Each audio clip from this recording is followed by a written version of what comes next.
무의식이 당신을 부자로 만든다. 제2편.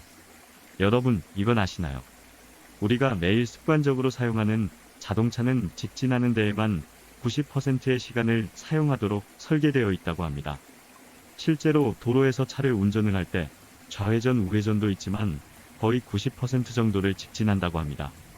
그런데 우리는 좌회전, 우회전, 깜빡이등 켜는 것 등 모든 것을 조종하는 것을 운전이라 생각합니다. 직진만 하는 것을 운전이라 생각하지 않습니다. 실제로 90% 이상 직진만 하는 운전을 하면서도 말입니다. 놀랍게도 우리의 일상생활과 똑같습니다. 우리는 하루의 삶을 살아가면서 꽤나 의식적으로 살아가고 있다고 생각합니다. 하지만 자세히 살펴보면 자동반사적으로 살아갑니다. 하루의 일과들이 익숙해진 행동 패턴에 따라 자동적으로 이루어지고 있는 것입니다. 자, 그러면 우리의 생각은 어떻습니까? 이렇게 행동뿐만 아니라 우리의 생각도 대부분 자동반사적으로 이루어집니다.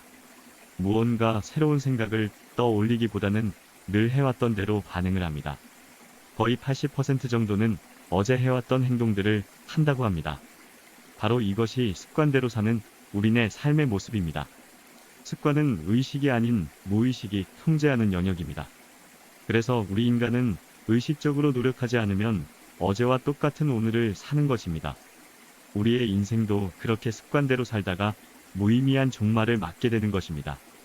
이러한 이유 때문에 많은 선각자들, 특히 인류의 스승들이 항상 깨어있기를 강조합니다. 이 말은 습관적으로 하는 우리의 행동들을 주의 깊게 살펴서 미래지향적으로 나아가는데 걸림돌이 되는 행동 패턴들을 긍정의 방향으로 바꾸라는 소리입니다.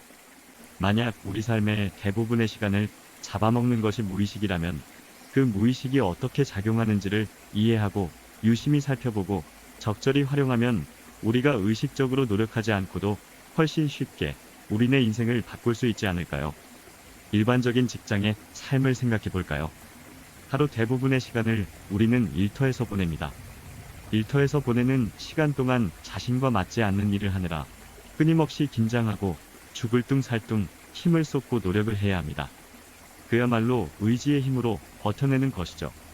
정말 고달픈 삶의 연속입니다.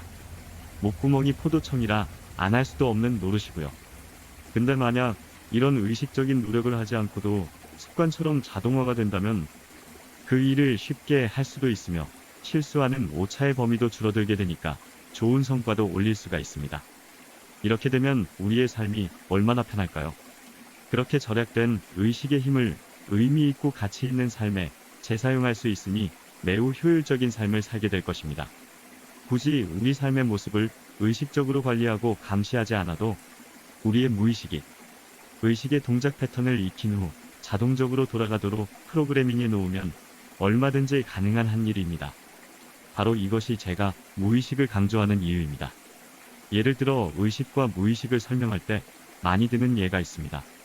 코끼리를 조종하는 기수 모델이 그중 하나입니다. 인간이 코끼리 등 위에 올라타고 코끼리를 조종하는 것입니다. 인간의 무의식을 코끼리라 가정하고 코끼리에 올라타서 조종하는 기수는 인간의 의식을 상징합니다. 코끼리와 기수와의 호흡이 잘 맞으면 매우 큰 일도 해낼 수 있습니다. 그러나 문제는 가끔 코끼리가 짜증을 낼 때도 있습니다. 이때는 코끼리가 기수의 말을 듣지 않고 매우 난폭하게 돌변합니다. 만일 코끼리와 기수가 싸우면 누가 이기겠습니까? 당연히 힘이 센 코끼리가 이기죠. 마찬가지입니다. 인간의 의식과 무의식이 싸우면 결국 무의식이 이기게 되어 있습니다. 이들이 서로 조화롭게 지내면서 최고의 효율을 내려면 가장 먼저 코끼리의 행동 양식을 면면히 알아두어야 합니다.